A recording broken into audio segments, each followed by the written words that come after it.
I'm Vanessa Feltz. Welcome to part 2 of my debrief on the Gregg Wallace story. I had not expected this. Push the subscribe button on my YouTube channel. Day 7 of the allegations against Gregg Wallace, which I must stipulate, he denies and so does his legal team. Day 7, and the story seems to be getting bigger. The legs grow longer every single day on this story. So now we have his ghostwriter, and she tells the story of, him literally physically touching her inappropriately and walking out of the door naked, except with a towel on, and bending over with a towel on, and all this kind of thing. So the story's ramped up from just in inverted commas, sexually inappropriate talking, sexually inappropriate jokes, sexually inappropriate descriptions of niche sex acts that he says, performed on his wife or his girlfriend, that kind of thing. It's ramped up to much more physical accusations of what he is alleged to have done. And I'm not surprised to hear it, because you don't normally get one without the other. Normally somebody who is, verbally, sexually inappropriate is handsy at the same time. It's unusual to get one without the other. I'm not surprised to hear these.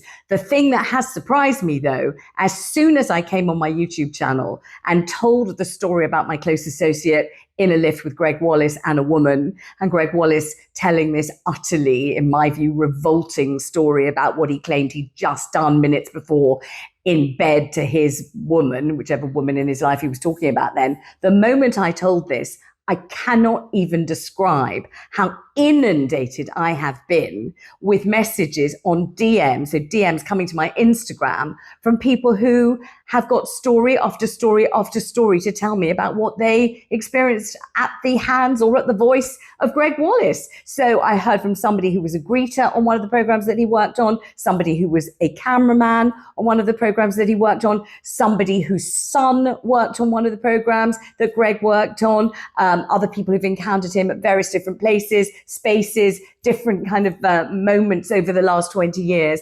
And the stories are all incredibly similar. They usually involve Gregg Wallace telling a hugely explicit, toe-curlingly embarrassing, sexually blatant story, and then basically looking around to see the fallout. So somehow appearing to, I use the phrase, get off on the response. So if someone's blushing or looks crushed, embarrassed, humiliated, that seemed to be, according to all these messages that I've got that I didn't ask for, but they're still flowing in, that is the result that he seemed to thrive on.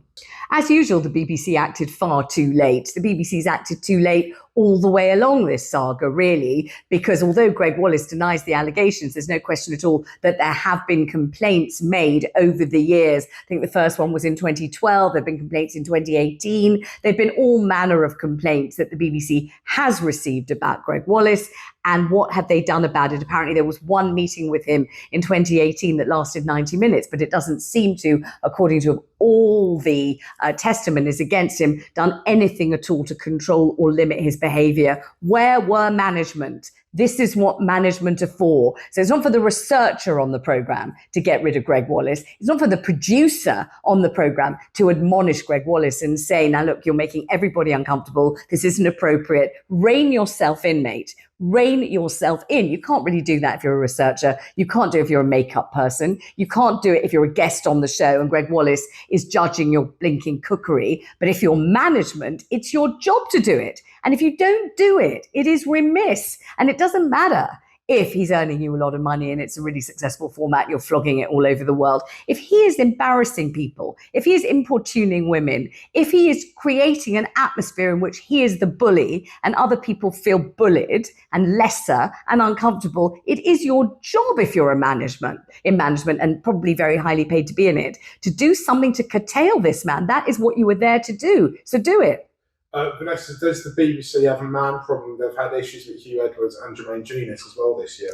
Yeah, the BBC seems to have had issues this year. I mean, the Hugh Edwards saga is absolutely extraordinary, most particularly the part where they kept him on the salary for months and months after knowing that he was accused and was going to plead guilty to being in receipt of really explicit, high-category child pornography, and we know that it should be called child abuse pornography because that's what it is, and they continue to pay him enormous amounts of license fee payers' money. We also know that the Jermaine Genius story was really embarrassing and humiliating for all the women concerned who received, pictures of intimate parts of Jermaine Genius's anatomy and were absolutely horrified and were made to carry on working anyway. Nasty stuff. And the BBC allowed this to fester on. And now Gregg Wallace, you really wonder where it's going to end.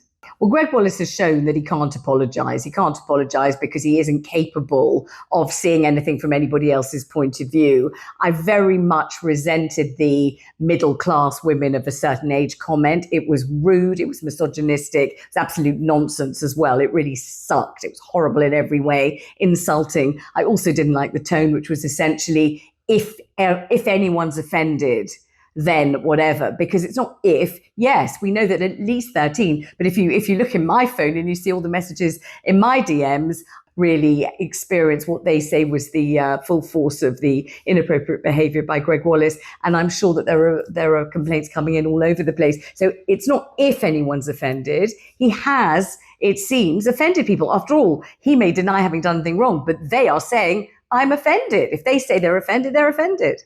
Okay, let me explain why it's taken till now for those women primarily who've been offended by Gregg Wallace's behavior to speak out. They haven't spoken out for these reasons. One, you're a guest on his show. He's judging your cooking. He's the star. You're the guest. You're in a far subsidiary position. You're not in a position to walk into somebody else's show, especially when they're going to judge your work, and start saying that you're not happy with their behavior. It takes real guts and a woman in a position of some kind of power herself to do that. So that's one thing. Or you work on the show. If you work on the show, he's the star, you're the worker, you don't get to complain. If you do, you could be branded a troublemaker, you could be branded a party pooper, you could be branded a fly in the ointment. You're going to find that somehow your career hits the skids very quickly. And so you don't complain if you're working on that show about the star.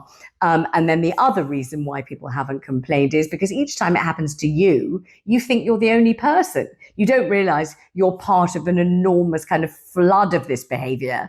But once one person comes forward and says, Gregg Wallace humiliated me, shamed me, embarrassed me, bullied me, behaved sexually inappropriately to me, you suddenly think, oh my God, that's exactly what he did to me. And you feel as if you've got that kind of comfort in numbers. You won't be ignored. You won't be ridiculed for saying what you think. That there is the support of other people who've been there. And that's why it often takes one or two people coming forward to really kick off a stampede of complaints, which is really what's happening now.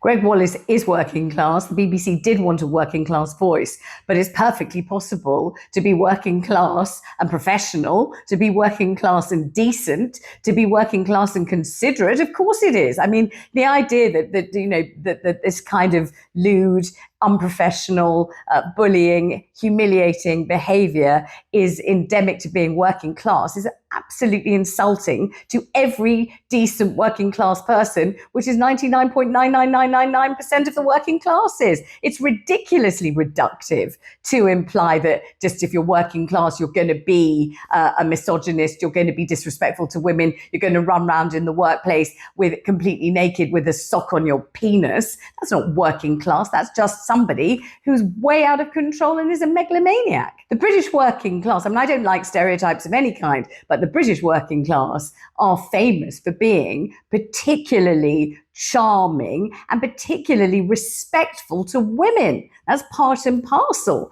of being a proud part of Britain's working classes. This is not endemic of the working class, and it's not typical in any shape or form. And to say it is deeply insulting to the working class. Vanessa Feltz with part 2 of my debrief on the Gregg Wallace story. Thank you so much for watching. Do press the subscribe button and please do leave your comments.